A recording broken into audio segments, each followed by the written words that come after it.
الحمد لله نحمده ونستعينه ونستغفره ونؤمن به ونتوكل عليه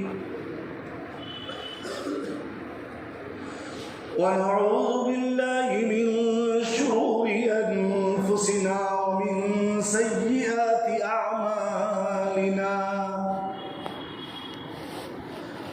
من يهده الله فلا مضل له ومن يضلله فلا هادي له ونشهد أن لا إله إلا الله وحده لا شريك له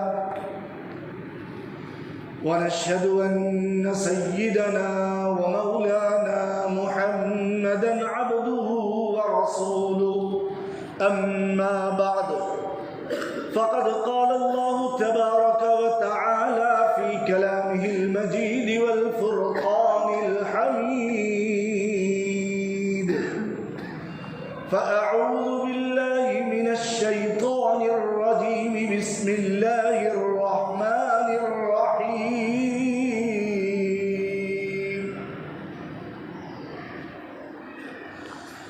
قل إن كنتم تحبون الله فاتبعوني يحببكم الله ويغفر لكم ذنوبكم والله غفور رحيم. وقال النبي صلى الله عليه وسلم لا يؤمن أحدكم حتى أكون أحب إليه من والده وولده والناس أجمعين. صدق الله مولانا العظيم وصدق رسوله النبي الكريم ونحن على ذلك لمن الشاهدين والشاكرين والحمد لله رب العالمين.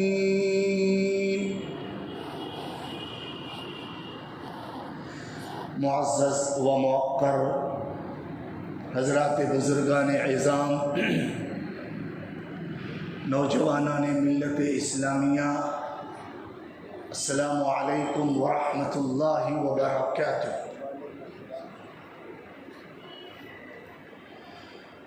محمد کی اطاعت صلی اللہ علیہ وسلم، محمد کی اطاعت دین حق کی شرط اول ہے.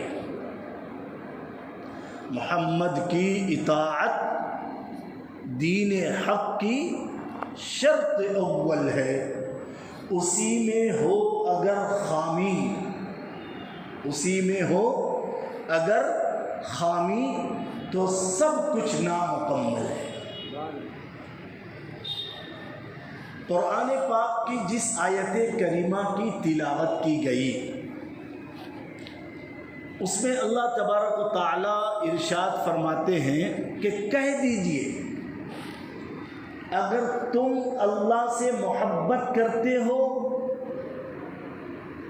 تو میری اتباع کرو. کس کی؟ نبی پاک صلی اللہ علیہ وسلم کی. اے محمد کہہ دو اپنی قوم سے، کہہ دو لوگوں کو، اگر تم اللہ سے محبت کرتے ہو فاتبعونی، تو میں محمد کہتا ہوں کہ تم میری اتباع کرو. جب تم میری محبت، میری اتباع کرو گے، میرا حکم مانو گے، میرے طریقے کو اپناؤ گے، میری بات کو مان لو گے، یحببکم اللہ، تو اللہ بھی تم سے محبت کرنے لگے گا. وَيَغْفِرْ لَكُمْ ذُنُوبَكُمْ، اور وہ اللہ جب تم سے محبت کرنے لگے گا تو وہ تمہارے تمام گناہوں کو معاف کر دے گا. واللہ غفور الرحیم. اور اللہ تبارک و تعالیٰ بہت معاف کرنے والے، مغفرت کرنے والے اور رحم فرمانے والے ہیں. یہ قرآن پاک کی آیت کا ترجمہ اور خلاصہ.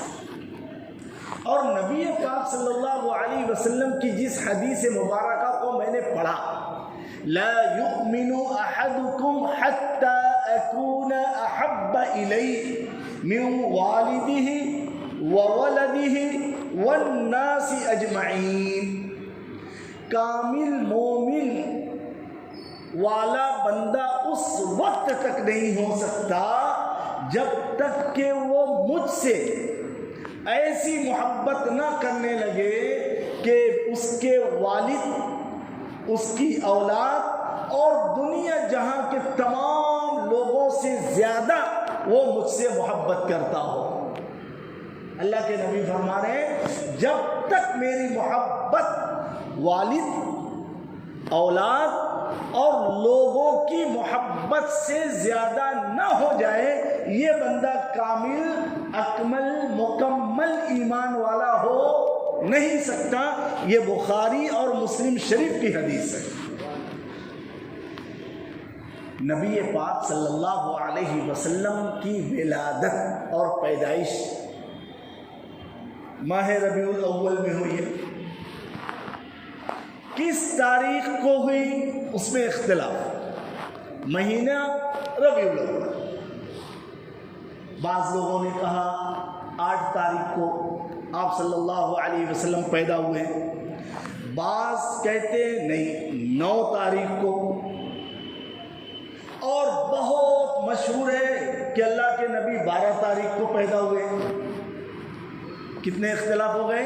3. کتنے اقوال ہو گئے؟ 3، بلکہ اس سے زیادہ ہیں. اور لوگوں کا غالب گمان یہ ہے کہ 8 یا 9 تاریخ کو اللہ کے نبی صلی اللہ علیہ وسلم پیدا ہوئے. 12 والی روایت کہیں سے بھی فٹ نہیں ہو. 12 والی روایت کہیں سے بھی فٹ نہیں ہوتی. اور انتقال کب ہوا ہے؟ یہ بھی ربیع الاول کے مہینے میں. ظاہر سی بات ہے پیارے آقا صلی اللہ علیہ وسلم کی مکی زندگی 13 سال اور مدنی زندگی 23 سال، اور ٹوٹل عمر آپ صلی اللہ علیہ وسلم کی کتنی ہے؟ 63 سال. تو آپ کی ولادت میں تو لوگ غلطی کر سکتے ہیں، لیکن جس شخصیت کے متعلق لوگوں نے اپنا سب کچھ لٹا دیا، اس کے انتقال کے دن اور تاریخ کو بھول یا بھلایا جا سکتا ہے؟ نہیں. تو یہ تو پکا ہے کہ آپ صلی اللہ علیہ وسلم کا انتقال، آپ کی وفات 12 ربیع الاول سن 11 ہجری. 12 ربیع الاول سن 11 ہجری کو آپ صلی اللہ علیہ وسلم اس دنیا سے انتقال فرما گئے، وفات پا گئے اور ادب کے درجے میں پردہ فرما گئے. نبی پاک صلی اللہ علیہ وسلم کے اس دنیا میں آنے سے پہلے ملک عرب کا اور دنیا کا کیا حال تھا اس پر تھوڑی سی نگاہ ڈالتے ہیں.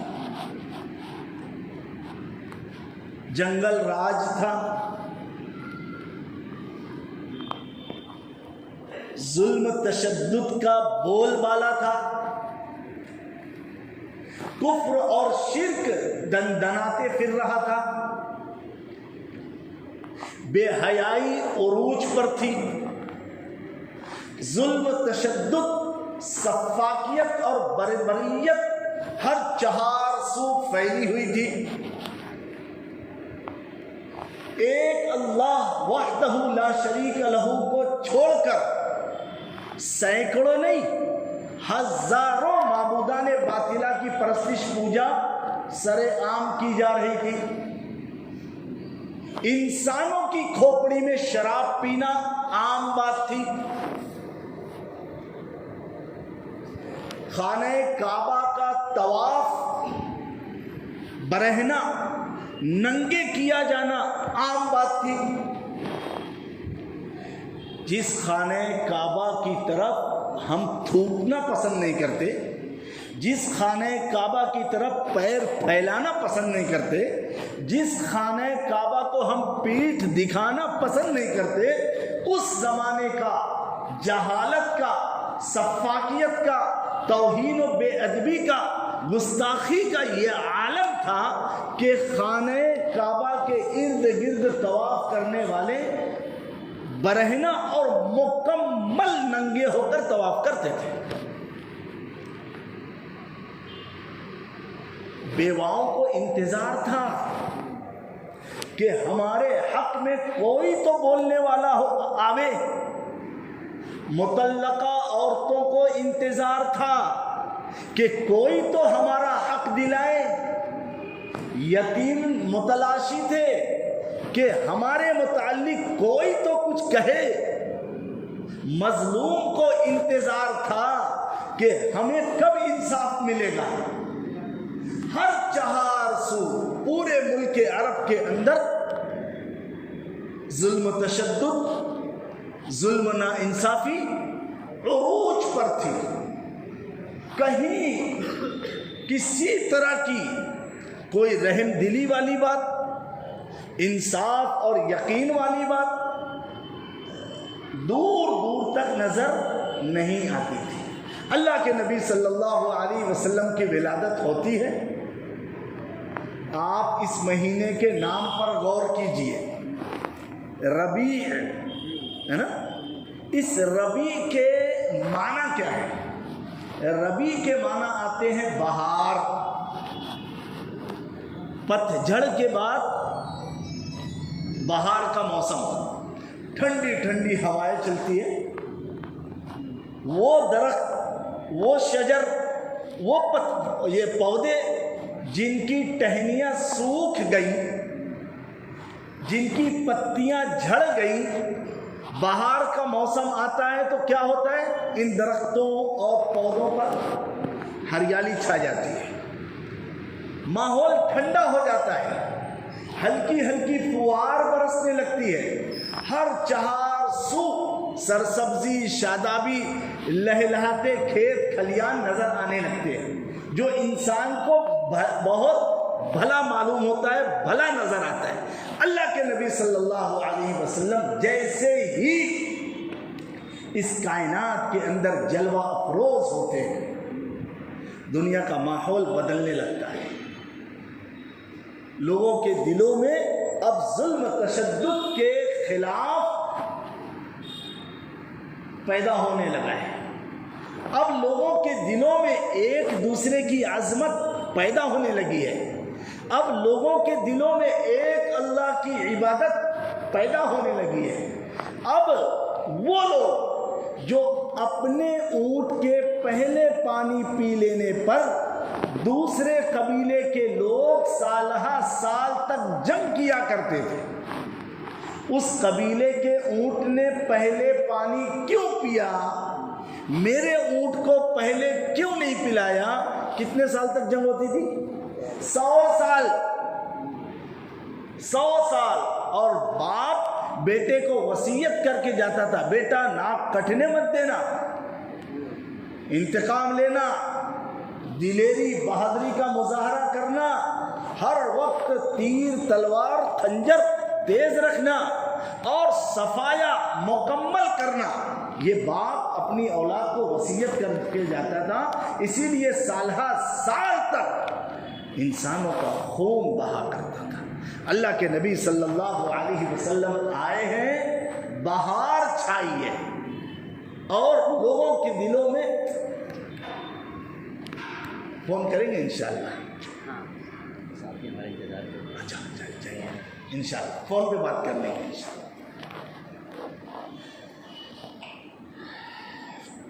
اللہ کے نبی صلی اللہ علیہ وسلم آئے ہیں، مردہ دلوں کو زندگی ملی ہے، جن کے قلوب مر چکے تھے، جن کی روح سڑ چکی تھی، اللہ کے نبی صلی اللہ علیہ وسلم کی بعثت کی وجہ سے